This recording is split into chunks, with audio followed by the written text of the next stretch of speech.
Slide dando para visualizar, vamos começar. Olá, meus queridos. A nossa aula vai ser assíncrona e nós vamos falar sobre citologia. Vamos falar sobre a célula. Mas primeiramente, vamos lá.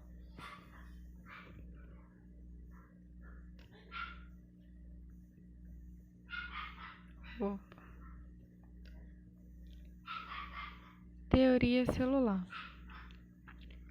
A teoria celular ela vai ocorrer após os estudos, de Robert Hooke com a microscopia. E em 1838, com os pesquisadores alemães Matthias Schneider e Theodor Schwarz, eles vão formular a teoria celular, que eles dizem que todos os seres vivos são formados por células. Portanto, as células são as unidades morfológicas e funcionais dos seres vivos. Hoje nós sabemos que a exceção para isso são os vírus.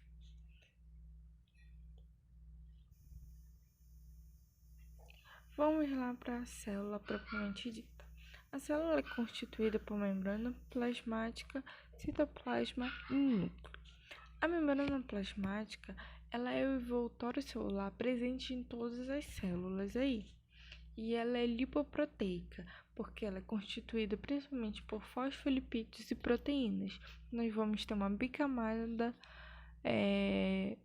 lipídica e fosfolipídica e proteínas aí. E esse modelo, ele foi aceito, ele é o mais aceito atualmente. E ele foi proposto em 1972 pelos cientistas S.J. Singer e G. Nikonson.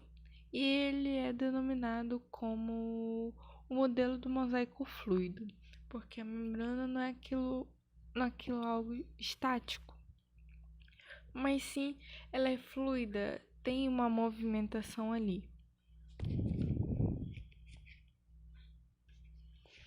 Existem também outros envoltórios celulares, só que eles são externos à membrana plasmática, como o glicocálice, que ele fica com uma camada frouxa de glicídios associados, ou com lipídios, ou com proteínas da membrana. Eles ficam como se fossem umas anteninhas para o lado extracelular. Nós também temos a parede celular, que é mais rígida e ela possibilita menos possibilidade da célula modificar sua forma, só que dentro dos seus limites é uma estrutura bem permeável. Nas bactérias e cianobactérias, essa parede celular ela é formada por peptidoglicanos, e nas plantas a parede celular é formada principalmente por celulose, podendo também ser chamada de parede celulósica. Lembrando que há bactérias que também apresentam outro tipo de envoltório externo, que é a cápsula.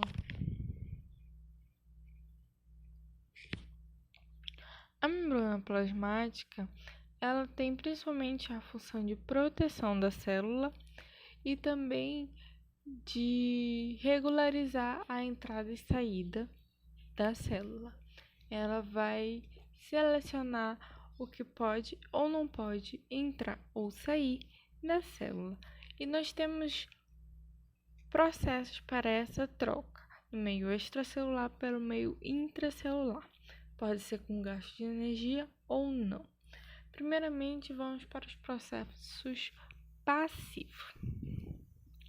Nos processos passivos, nós temos a difusão, que é um movimento sem gasto de energia, direcional de partículas de regiões declaradas de concentração, maior concentração aí para de menor concentração, buscando o equilíbrio, tá bom?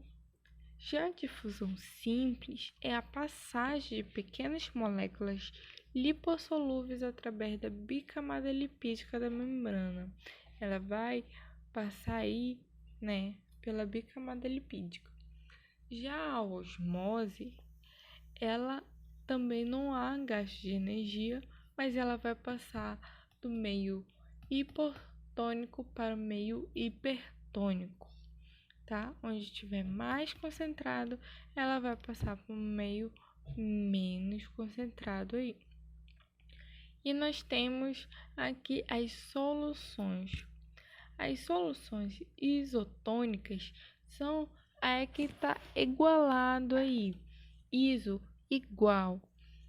Temos a solução hipertônica, é quando há um inchaço da célula, ela fica com muita água. E nós temos a solução hipertônica, é quando a célula é desidratada, ela perdeu água ali. Tudo bem? Transporte para mediação. O transporte para mediação é a difusão facilitada, em que vai ocorrer na membrana, mas ela vai precisar de proteínas específicas, denominadas permeases ou transportadoras, para ajudar nesse processo de levar substâncias polares através da membrana, tá? E também temos os processos ativos. Os processos ativos, a gente vem com a bomba de sódio e potássio, que aí ocorre também na membrana plasmática, só que com gasto de energia, que nós chamamos de ATP. O que ocorre? Medindo-se a concentração dos dois importantes íons para a célula, que é o sódio e o potássio, a gente tem uma concentração de sódio no líquido extracelular, em comparado com o intracelular ali, e isso ocorre de forma reversa com o potássio. E normalmente ocorre o processo de difusão facilitada, sabe? Só que necessita de um processo ativo para manter a diferença de concentrações dentro e fora da célula. Então, por isso, as bombas elas vão contra o gradiente de concentração. E isso permite a manutenção dessa concentração de diferencial, tá bom? E há proteínas e elas se associam especificamente com o sódio ou com o potássio. E a gente pode se chamar esse processo aí de modelo encaixe induzido, em que quando a molécula vai chegando perto da proteína, a proteína muda sua conformidade para se associar àquela partícula, àquele íon, mas não é perfeitamente como se dizia anteriormente com o modelo chave fechadura. Tudo bem? Nós também vamos ter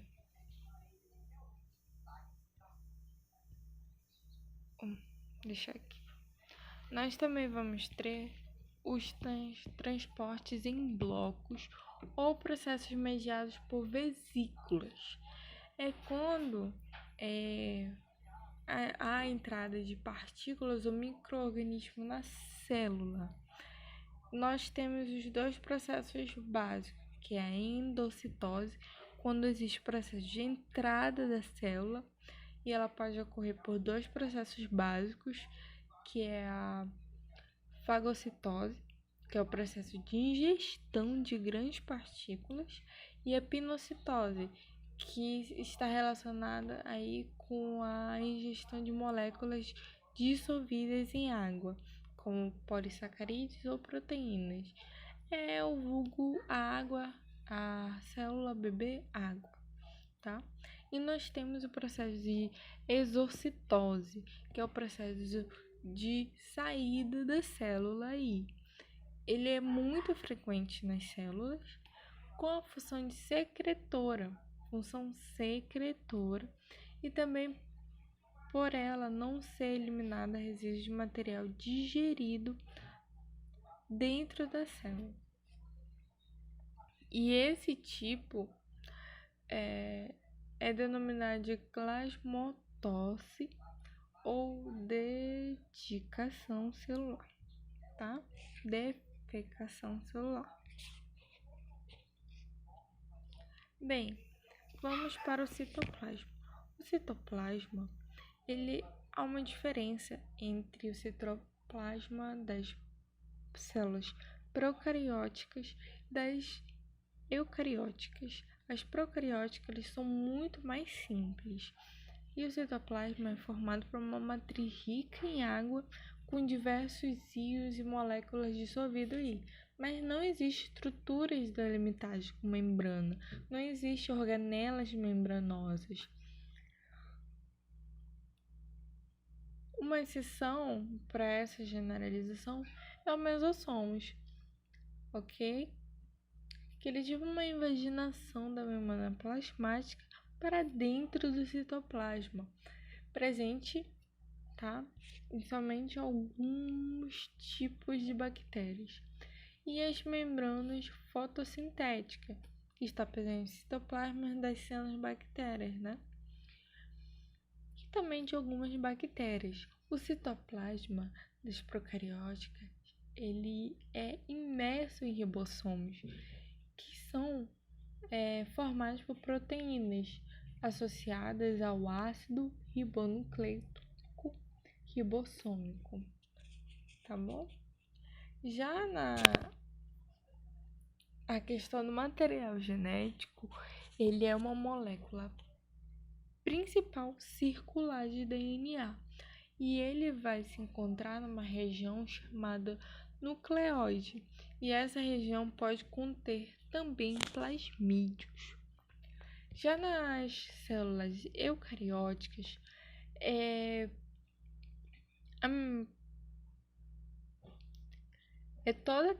o citoplasma vai ser toda aquela região que fica entre a membrana plasmática e o envoltório celular, a carioteca.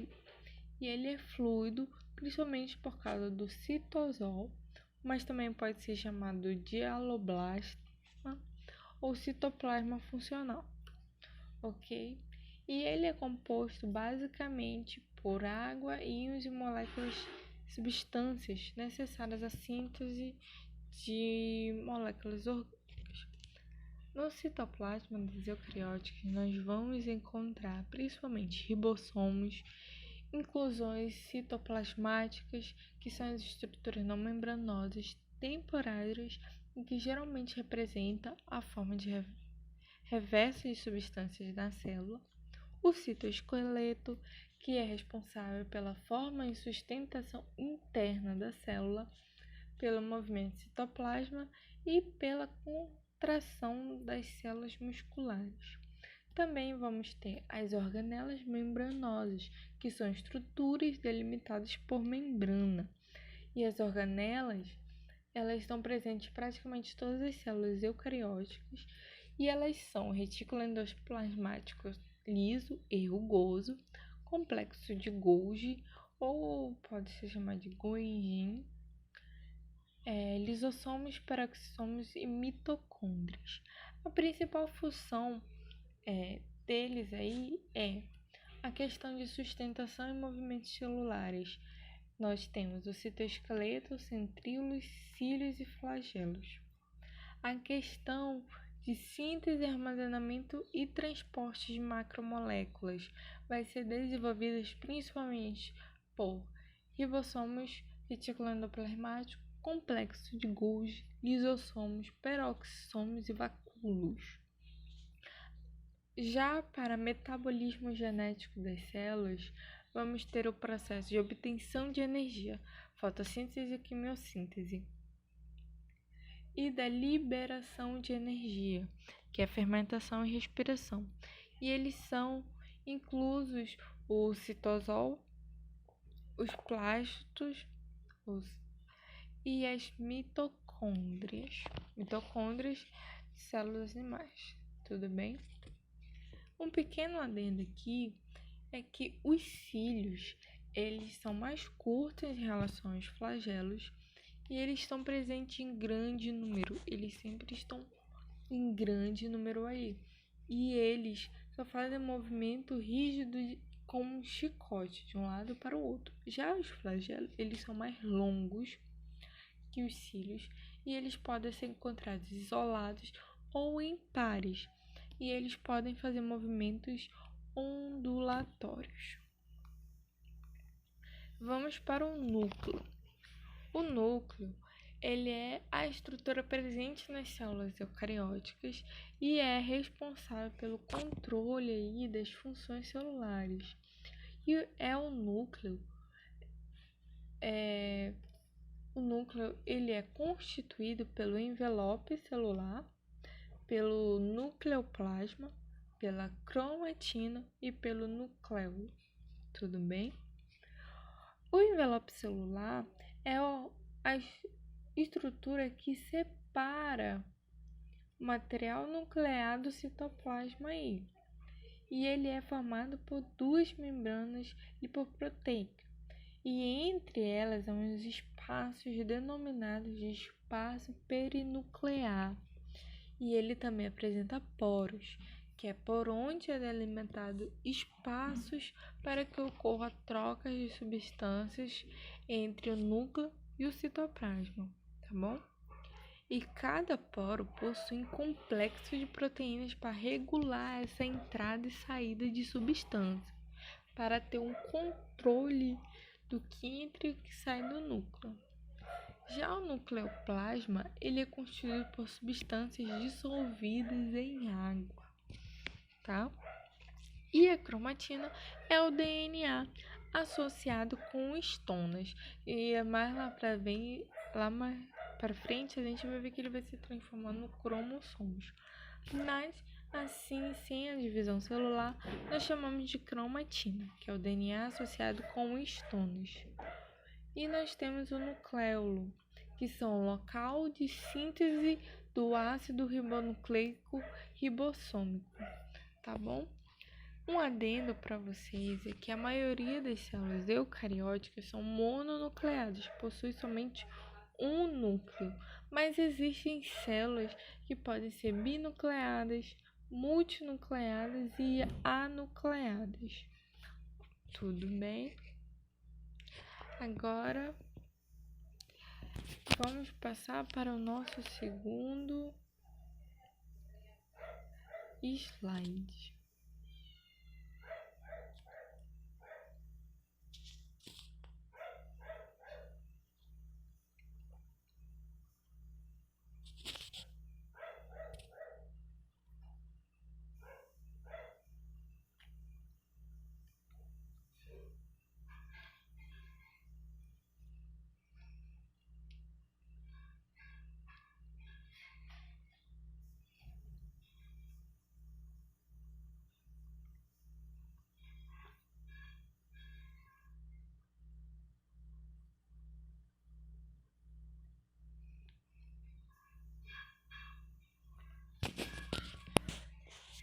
Divisão celular, ciclo celular. Bem, o que é o ciclo celular? Ele é um conjunto de processos, tá, que ocorre no interior da célula, desde a sua formação até a divisão de duas células irmãs. E a frequência dessa divisão varia de tipo de célula aí.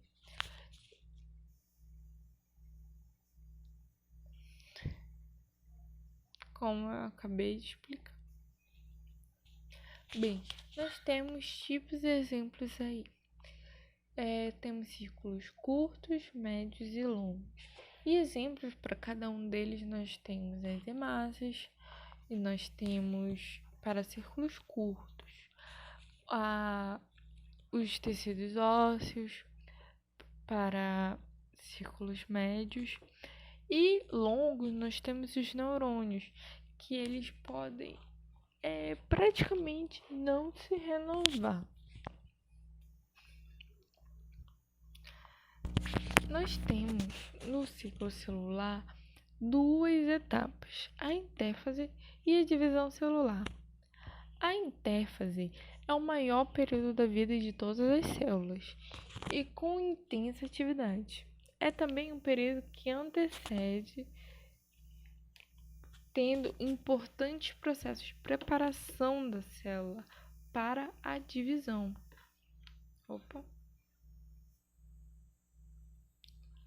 Ok? É na interfase que vai ocorrer o processo de preparação da célula aí para a divisão celular. E ela é constituída necessariamente por três fases. A primeira delas é a fase G1, que é caracterizada pelo crescimento das células e pela preparação para a divisão. Ela é uma duração variável e nesse período ocorre também a produção de proteínas e RNA. Lembrando, não há cromossomos nessa fase. Ainda é cromatina. Cromatina DNA associado com estonas. Tudo bem? Já na fase S é a segunda etapa. Ela vem compreender o momento mais importante da interfase, que é a replicação do DNA e a síntese de estonas. O DNA vai ser duplicado aí e vai ocorrer também a síntese de estonas, vai ser produzido estonas aí, tá? Já a fase G2, ela ocorre a síntese de RNA de proteínas e ela também dá o início da condensação da cromatina. É também que ocorre a duplicação dos centríolos e ela é muito importante para o processo de mitose celular. Ok? É também aí que vamos ter o checkpoint, que é o período de checagem dos processos da interfase, ver se tudo ocorreu corretamente. Se há algum erro, volta-se o processo para que não haja erros. Claro que de vez em quando se passa uns erros aí, porque é uma questão natural da vida. E é preciso que de tempos em tempos haja essas mutações, tá? Para título de curiosidade, nós temos a fase G0, que é o período de repouso da célula aí. Isso aqui é raro de entrar. Nós vamos ter também CDKs e ciclinas. Sinases dependentes de ciclinas são enzimas que ativam proteínas e ajudam a conduzir esse processo que ocorre aí na interfase. E nós temos também o CKIE e o gene P53, que são proteínas inibidoras de ciclinas e eles ajudam a parar o processo. O gene P53 é um gene propulsor que vai auxiliar na parada do ciclo celular, ok? Uma vai ajudar a conduzir o processo, que são as ciclinas e os CDKs, e a outra vai ajudar a parar esse processo, ok? Isso é para título de curiosidade, gente. E lembrando, caso haja alguma mutação aí nesse gene, isso pode ocasionar a falta do término de ciclo celular, gerando tumores, podendo ser benignos ou malignos. Uma importante ressalva é que os seres multicelulares podem apresentar trilhões de células e o sistema de regulação asseguram que as células com mutações gênicas que não regulam corretamente sua divisão sejam destruídas aí, tá? Em um mecanismo muito importante de destruição celular, que é a apoptose, na qual a própria célula usa seu metabolismo para destruir seu DNA, organelas e membranas. As células possuem, por natureza, esse processo de apoptose para se tiver algum erro, elas puderem se suicidar, entre aspas, para que não haja em decorrência disso, geração de câncer, entendeu? Bem, a divisão celular.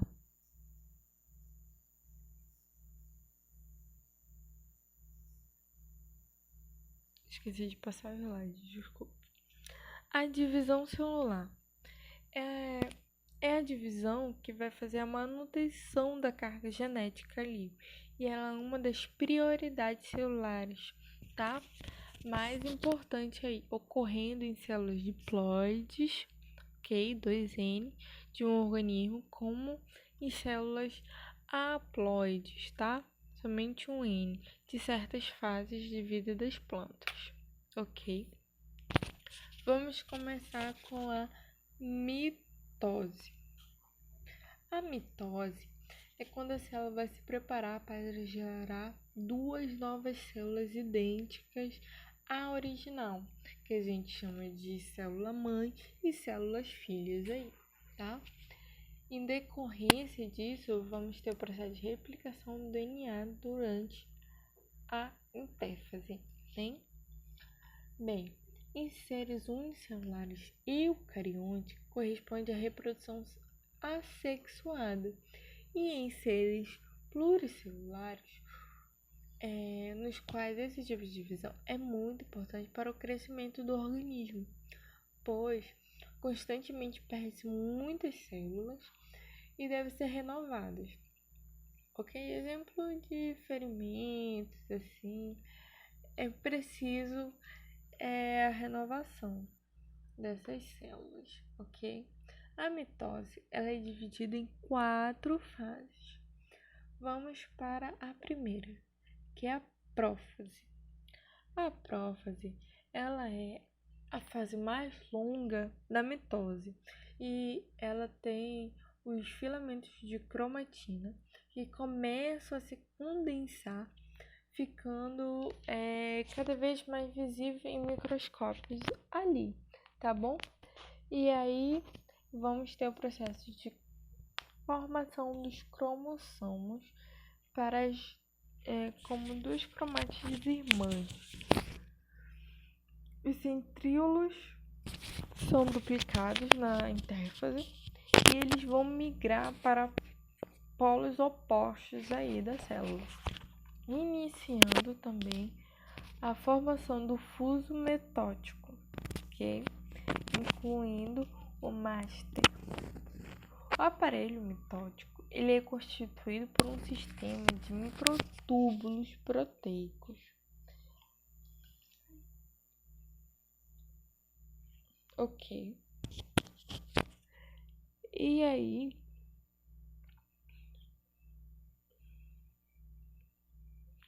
é quando o envoltório celular começa a se fragmentar e os centríolos desaparecem aí, pois o material genético que constitui se mistura com o citoplasma.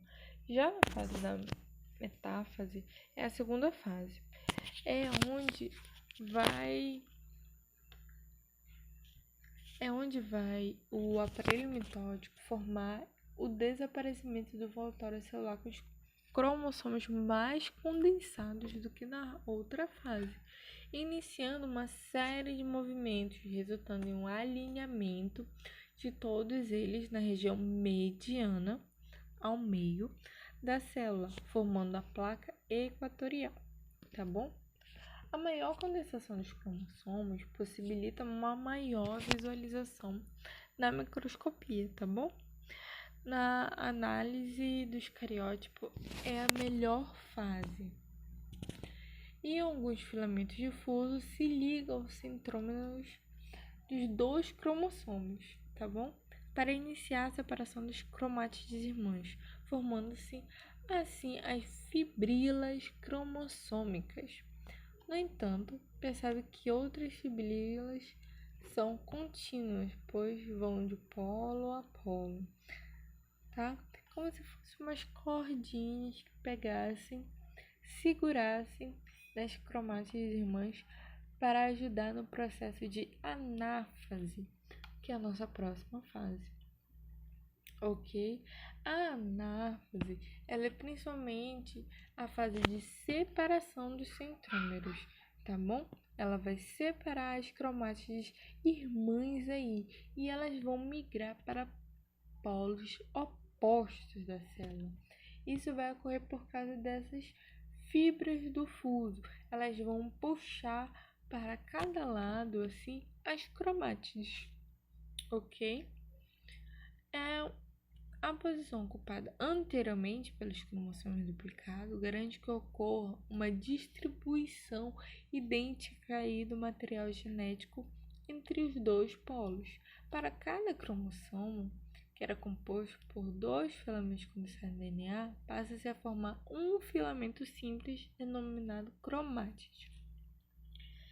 Já na fase telófase, nós vamos ter a última fase da mitose, que vai apresentar características contrárias da prófase aí, tá bom? É nela que vamos ver a desmoralização dos cromossomos, descondensação dos cromossomos e a regulamentação aí dos envoltórios celulares, originando de novo o retículo endoplasmático, o nucleolo reaparece, originando a região organizada de nucleares presentes em certos cromossomos e também começa a se formar uma nova membrana. A citocinese, ela é a separação física dessas células recém-formadas.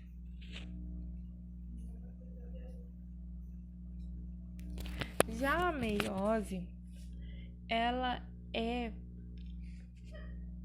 reducional aí, ela vai reduzir o número de cromossomos à metade para fazer a formação de células sexuais, com metade do número de cromossomos, ok? Das células somáticas. A gente diz que a meiose 1, ela é a parte reducional e ela possui